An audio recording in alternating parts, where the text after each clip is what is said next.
From the Skyterra Wellness Retreat, this is the Inspired Intentions Podcast, where we help people build the skills and mindset to live a healthy life.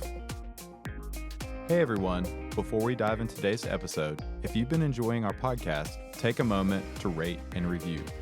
It may seem like a small thing, but our ratings and reviews make a huge difference in the quality of our show. They help us reach more listeners like you so we can continue bringing you more amazing content. So, if you've found inspiration, learned something new, or just love tuning in every week, please rate the Inspired Intentions Podcast 5 stars and leave us a review and even share with a friend. We truly appreciate each and every one of you. Now let's get into the show. Hello, Inspired Intentions listeners. Happy Monday to you. Something that's really important to us at Skyterra is staying up on research and trends, and that includes TikTok, which is actually something, admittedly, I don't follow as closely, but we have a great team here at Skyterra, and something that has been trending on TikTok is Sleepmaxxing. And that is what we're going to talk about today.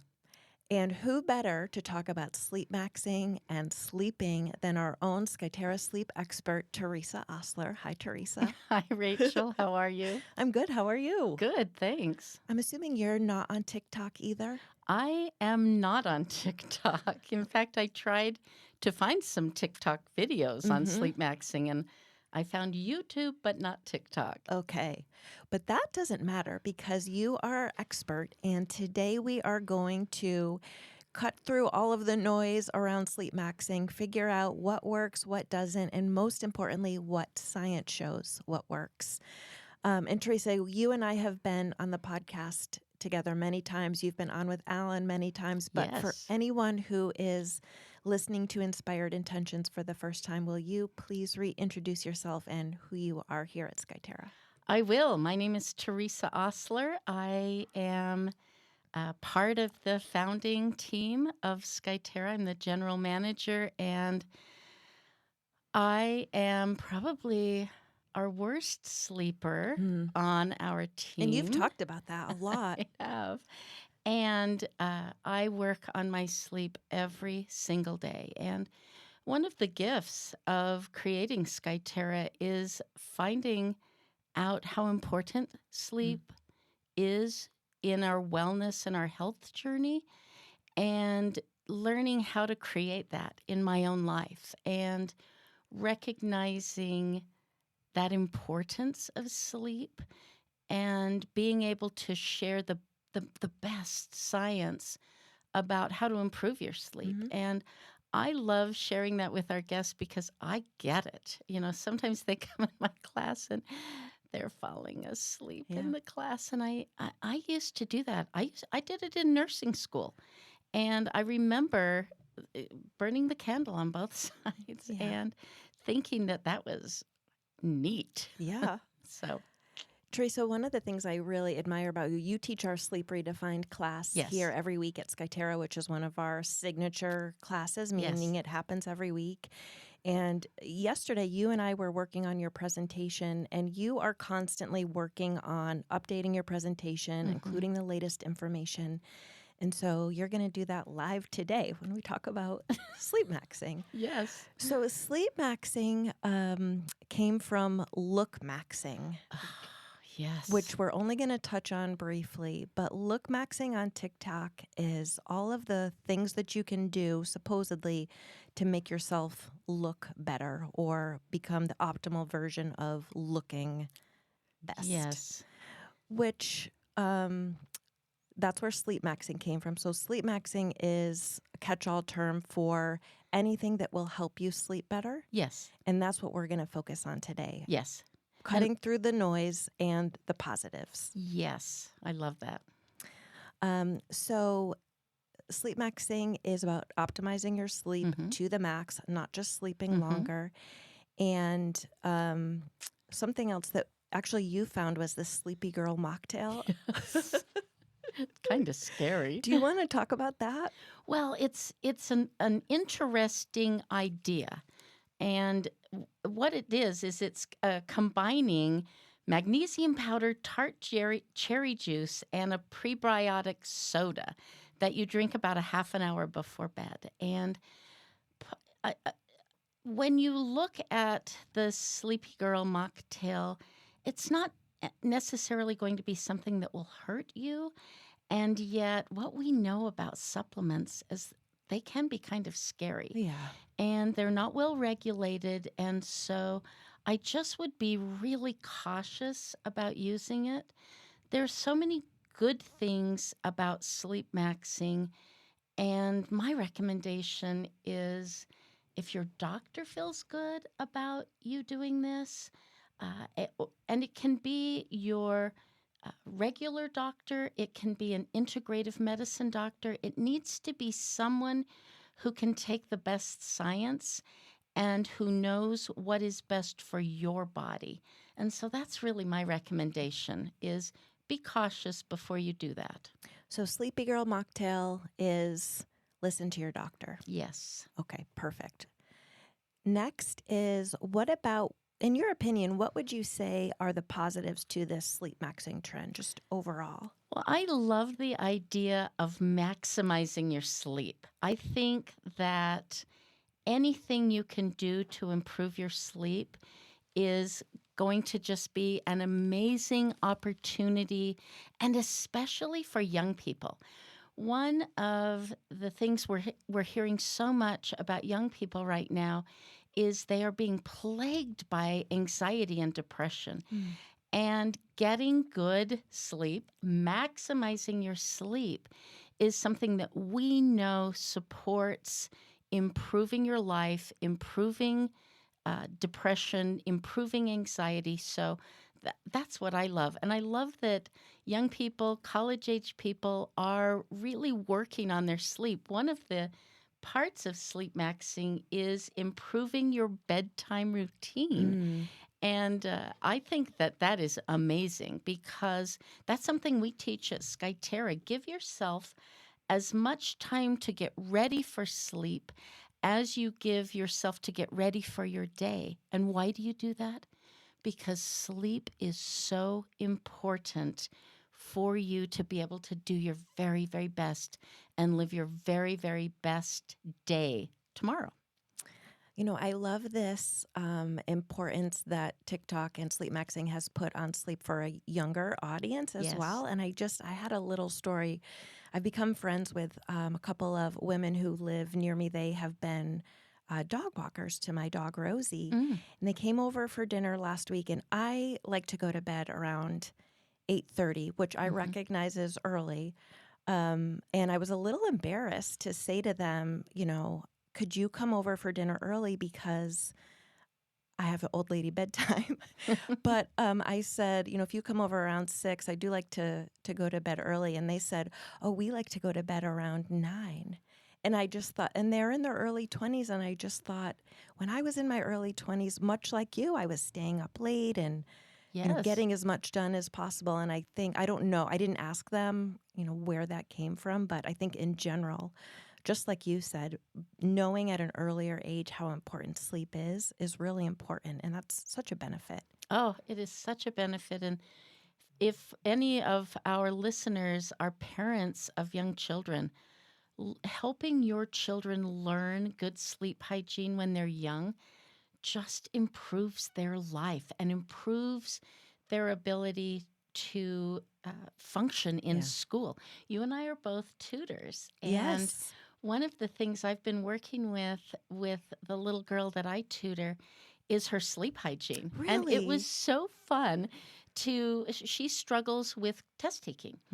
And I said, talk to me about your sleep. And she's on devices until 10 or 11 o'clock at night.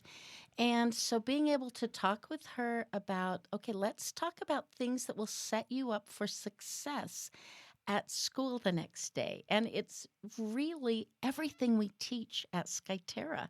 And I loved, you know, just talking to her about coming off of your devices, 2 hours before bed, giving yourself some time to settle down, making sure light isn't in your eyes. Read a little bit before you go to sleep.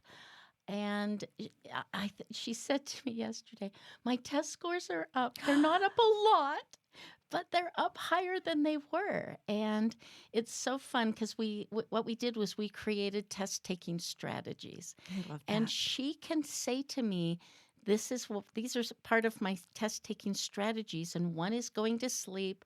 One is having a little protein-rich snack before her class and drinking plenty of water.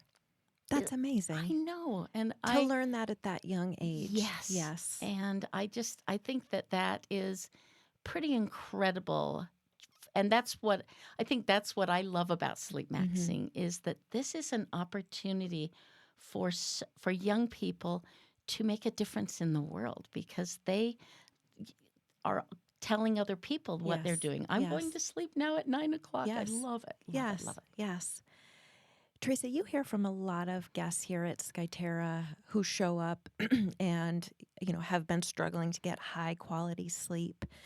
Why do you think that is? Why is sleep important? Why do you think so many people struggle to get enough of that high quality sleep? Well, I think several reasons. We know that as we age, our sleep architecture changes.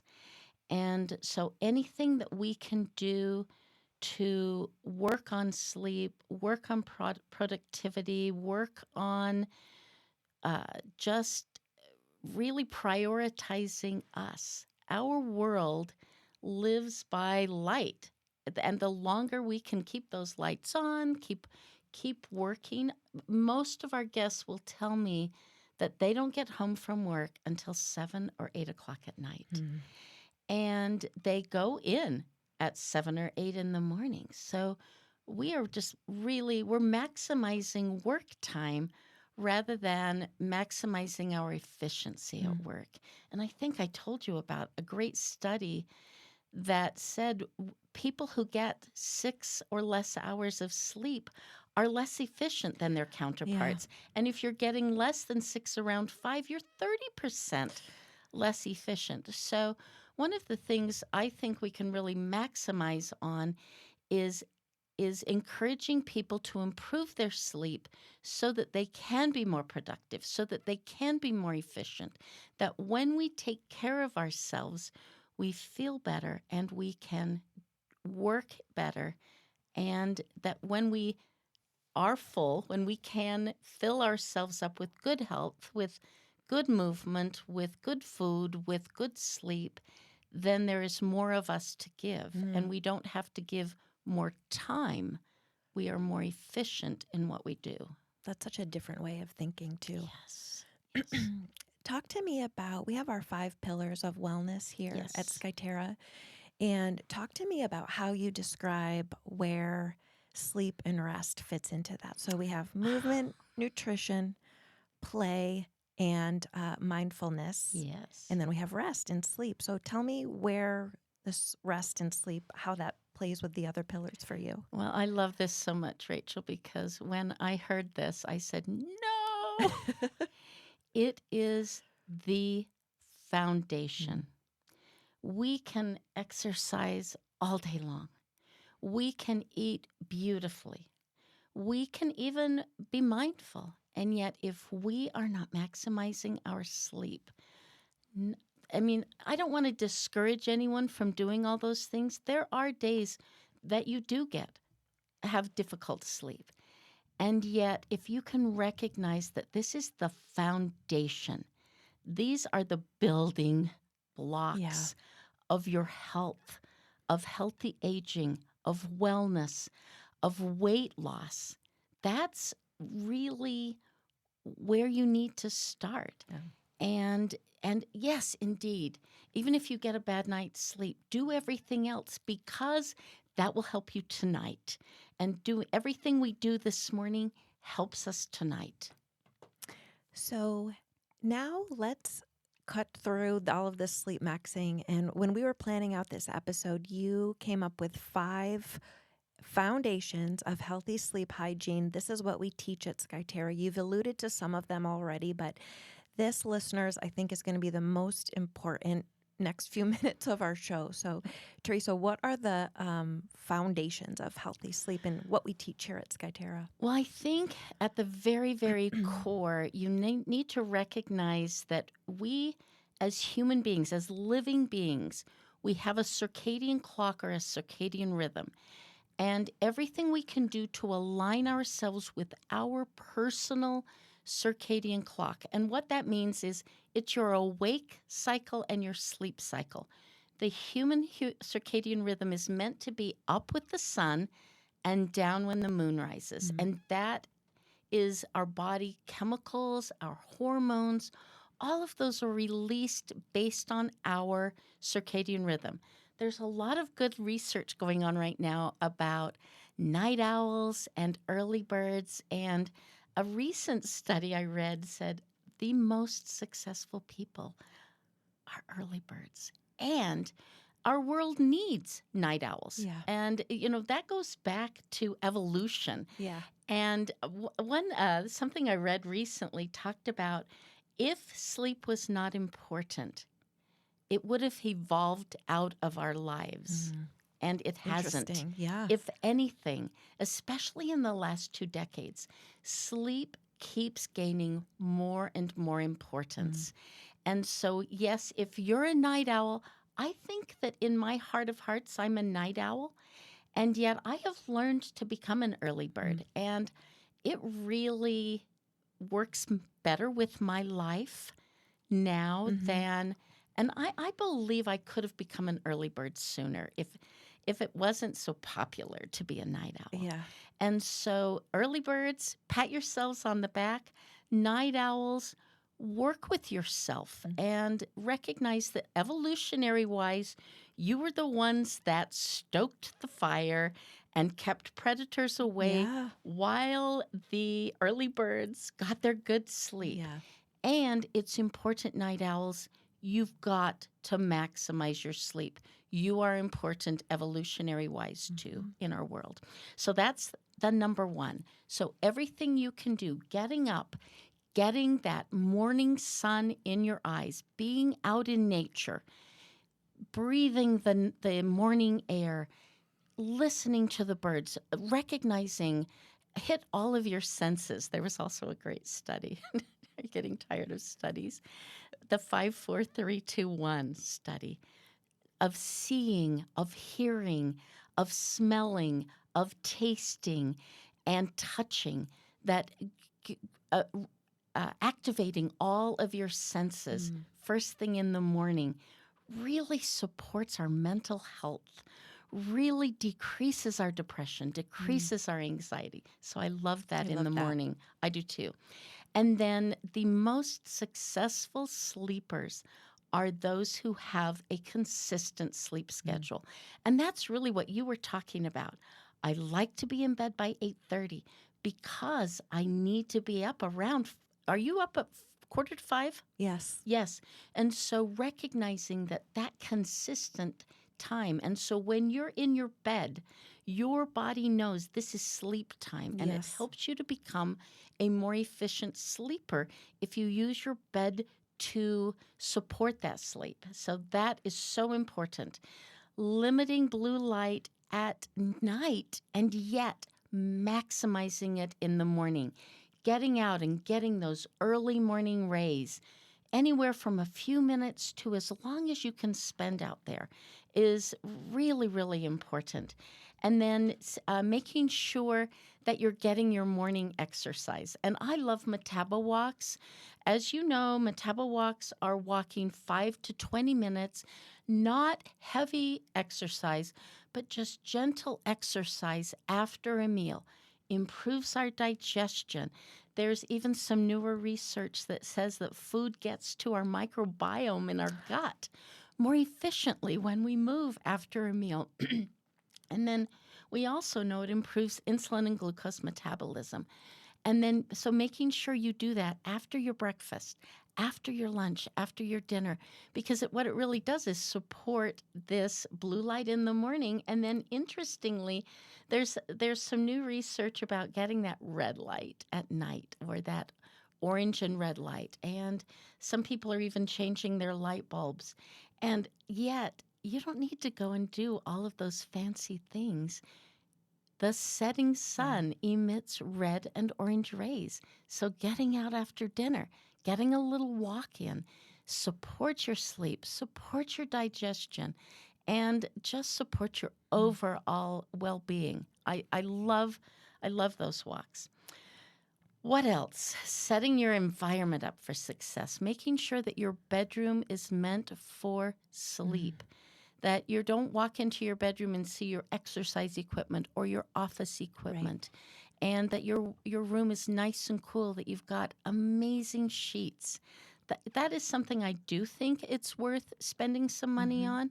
There's some literature out there about having cooling mattress pads, and yet you can just decrease the temperature in your bedroom at night. And making sure that you think about some of those fluids we're drinking during the day. Moving alcohol is far away at a minimum of 2 to 3 hours before your sleep, but preferably even earlier or excluding them altogether. I've had so many guests in my class lately who are saying, you know what? Instead of trying to move it earlier in the day, I'm just doing without, and I feel so much better. And I think science is supporting alcohol in, using it less and enjoying it when you do have an alcoholic beverage, but really moving it away from sleep, and people feel better because of it. And then making sure that, yes, we're drinking plenty of fluid during our wake-up hours, but then limiting them before bed. I have, especially as we age, a lot of people tell me they're getting up every 2 to 3 hours at night to empty their bladders.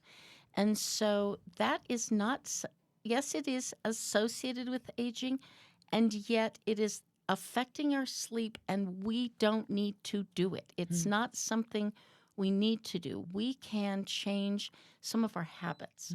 Couple of things that I love is stopping your fluid intake with your mealtime.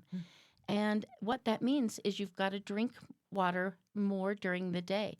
And I think Ryan has talked about his new habit, and I love it. It's the minute he wakes up, he drinks 16 ounces of water, even has I think he said a half a teaspoon of Celtic sea salt, so that it replenishes some of his sodium losses, his electrolyte losses, and replenishes some of his water. And he thinks it helps him feel better. And I've been doing that, and I think it helps. Plus, it sets that stage for fluid intake early in the morning. So I think that's very beneficial. And then caffeine.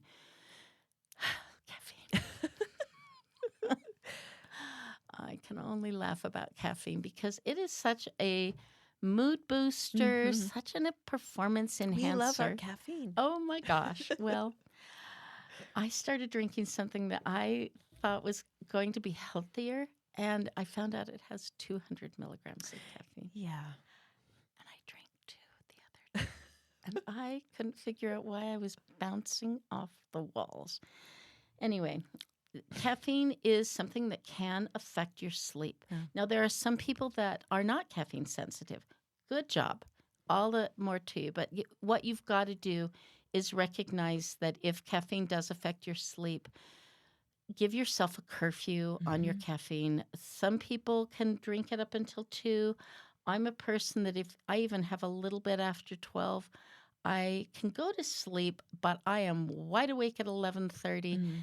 Think it's morning, and then really struggle to go back to sleep. So just paying attention to that, setting yourself up for success with your sleep, and having a strong routine will support you. So those are my recommendations. Thank you so much, Teresa. And just before we move on, listeners, I'm just going to give you those again because Teresa has given you an incredible amount of helpful information. The 5 foundations of healthy sleep. Number 1, align with your circadian rhythms. Number 2, make sure your sleep and wake times are as consistent as possible. Number 3, limiting blue light before bed and maximizing blue light exposure in the morning.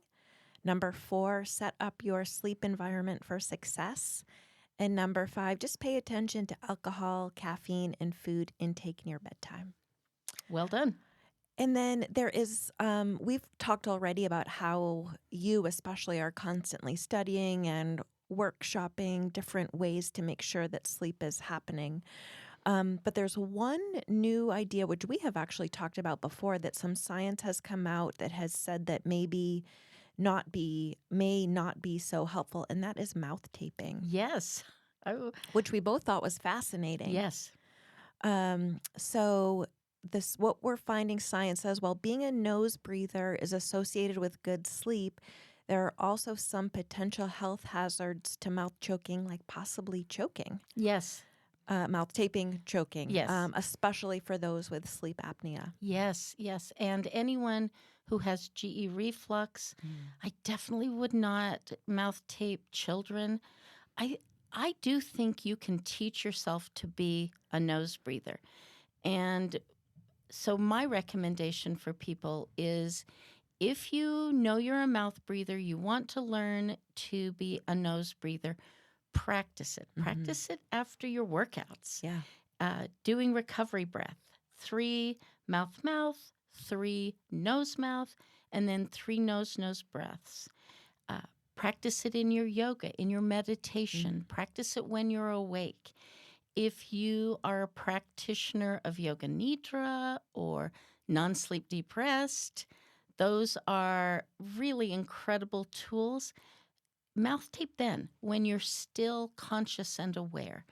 And just be really cautious. And if you decide you want to try it, talk to your doctor, because if your doctor supports it, then I feel okay recommending it. But I really, it was interesting how many sleep professionals said no to mouth taping. So as much as we've talked about it in probably most of our sleep podcasts and in our sleep class for years, use caution. Be very cautious, because we don't want anything to interrupt a strong, healthy life. What about if you didn't sleep well the night before, and then maybe you didn't sleep well the next night? Should you continue to stick to your schedule, or should you let yourself sleep in to, quote unquote, catch up on your sleep? I know you get this question. Well, I think that is a beautiful question, Rachel. And while our sleep schedule is so important, the longer we go with poor sleep, the greater the chance of health concerns. One that is shocking is 3 to 4 nights of poor sleep.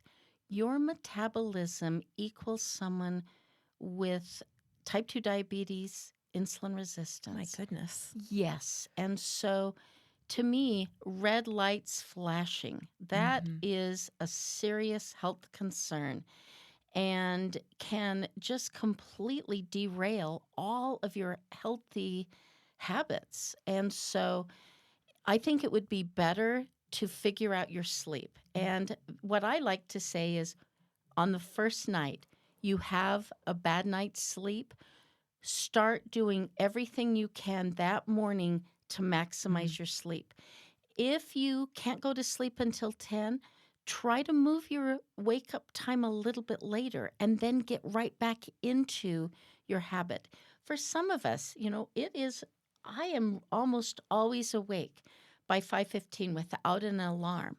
And so if I go to sleep later, then I'm almost always awake. Yeah. And so when that happens to me, I know, okay, tonight I have to do all of my healthy practices, and I will try to get to bed about a half an hour earlier so that I can maximize getting to sleep as fast as I can. So that's really my recommendation, is get back on course as fast as you can. And yet, if you need to move it a little bit, if you can, try to. So, for example, this morning, I woke right up at 5:15, but I had gone to sleep a little bit later. And I thought, should I go back to sleep? And the way you know that you can go back to sleep, a sleep cycle is about an hour and a half. So Interesting. if you have an hour and a half before you need to be awake, then I do think it's worth going back to sleep. But this morning I didn't. So I went ahead and got up, and yet I know I got out this morning at 6:45 and saw those early morning rays, and it was just amazing. And I heard the birds singing, and now tonight instead of going home and doing some of the things I really love, I am getting right into bed. I'm doing my legs up the wall and my meditation around 8:30, and I'm going to try to be asleep by 9 tonight. And so I can plan that into my routine. Do you nap? I don't. I have napped. I can think of 2 times I've napped in the last 5 years, and it was related to being sick. Okay. So I am not a napper. I've never been a napper because, as you know, I suffer from FOMO, fear of missing out. And if I nap, I miss out. And I feel groggy after. So I get this question a lot in classes. What about naps? And there are people who nap and get their full sleep at night. If that is you, pat yourself on the back. That may be what your body needs. And as long as it doesn't cause you difficulty sleeping at night, because nighttime sleep is really what we need for that restorative nature of sleep. And a nap for an hour or an hour and a half really isn't long enough. What I like to recommend to people is try something different and see if that supports you feeling refreshed during the day. So if you're tired, increase your fluid. See if you're just a little dehydrated. Have an awareness about your caffeine, because it could be your caffeine wearing off and suddenly, so we start secreting adenosine first thing in the morning. Caffeine attaches to adenosine so we don't feel sleepy. And if as our caffeine wears off, suddenly our adenosine has still been secreted, and so it can be responsible for kind of a crash. So have an awareness. Maybe try water first, see if that perks you up. If it doesn't, try something restorative, like a yoga nidra, like a non-sleep deep rest. And the way I encourage, I've also called it power nap. And what I do is I get in a shavasana position. So I don't get on my bed. I don't curl up in my bed in my sleep position. I'm on my back, kind of uncomfortable, but I want to be as comfortable as I can be, but not to fall asleep. So I'll put a little roll under my knees and under my heels and get as comfortable as I can, but not to sleep. And then do a complete body relaxation and do it for 20 minutes. And make sure you set an alarm so that you can get to a sleep-like state or a relaxation state, and then get up and get moving. And I would just strongly encourage, if you do that, to then get up and get that 16 ounces of water, because, again, a lot of our sleepiness during the day can be dehydration, and see how that feels. Some people will say power naps or yoga nidra is equal to 4 hours of rest. I haven't found science to support that, and yet see how you feel. Yeah. Practice and see if that helps you feel more alert and more attentive. The other thing that supports being alert and attentive is a cold shower or cold plunging. So those both have been associated with being more alert. So if you're struggling with that, have an awareness. Have an awareness. Excellent. And then I think the only thing that I wanted to make sure that we discuss, and I'm surprised that it took as long as it did to come up in this episode, was legs up the wall. I know you love that pose. And how does that help? How does that help you specifically before bed? How does it help other people? Well, as I mentioned, I thought getting up every couple of hours at night was normal for old people. And when I started researching that, I said, how many times is it normal to get up at night? And it was like 0. and up to 1. And I thought, well, I'm down to 5. Yeah. And so what I really learned is that as we age, no matter how old we are, we tend to redistribute water to our feet and to our lower legs as we're up and moving all day. And many of us, and sitting in a chair can sometimes allow pooling in our legs. And so when we lay flat, that water is redistributed from our legs and is responsible for us having to get up and empty our bladders at night.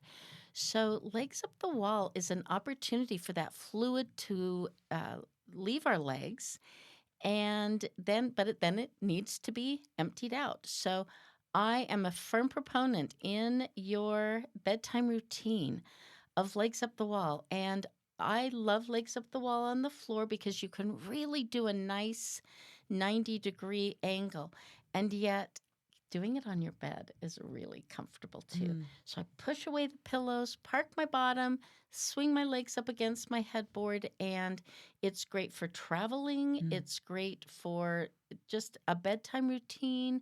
It's a great time to meditate or do your 5-minute breathwork practice. And then it helps you drain some of that extra fluid. I'll tell you, when I do that, the restorative nature of my sleep increases at least 25%, if not 50%, because I also track my sleep. And that's something else we should talk about really quickly. And I just sleep so much better. Do you want to jump into tracking sleep? Let's do it. So I love tracking. It's a positive thing for me, and yet one of the drawbacks in Sleepmaxxing is people tracking. And what it has turned into is an obsession.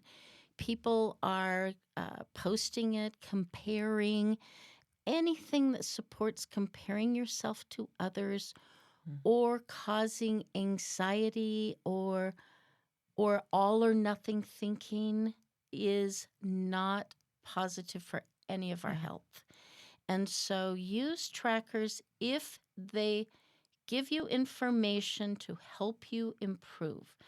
If it creates anxiety in you, if it causes all or nothing thinking, if it causes you to should on yourself, we don't should on ourselves at Skyterra, then do away with them and give yourself a break.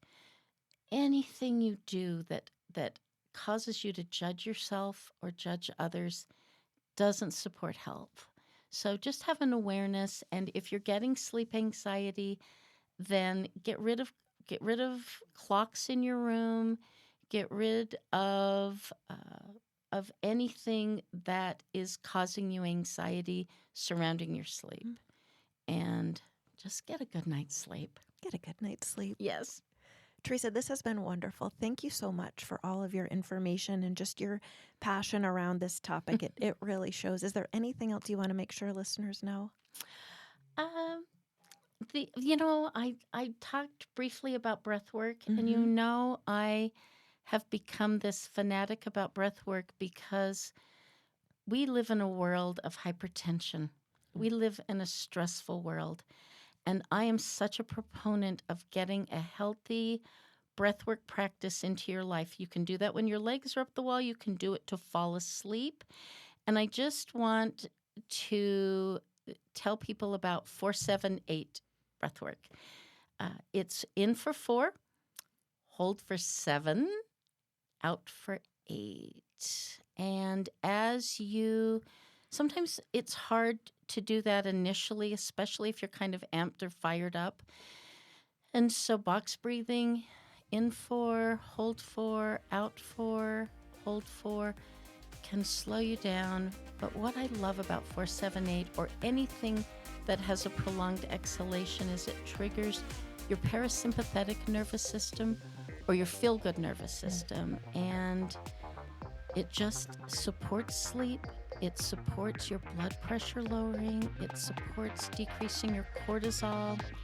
Just supports well-being. And that's what we want to do. Thank you so much, Teresa. This has been wonderful. Thanks very much. Thanks, listeners. Bye. Bye.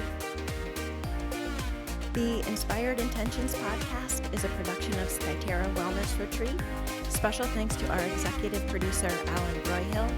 Send us your questions and comments to inspiredintentions@skyterrawellness.com. Subscribe on iTunes and everywhere podcasts can be found. If someone you know might benefit from this podcast, share Inspired Intentions with them and give us a 5-star rating. Join us next week as we cut through the unrealistic noise on diets and fitness and show you how healthy living fits seamlessly into your already busy life. Thanks for listening.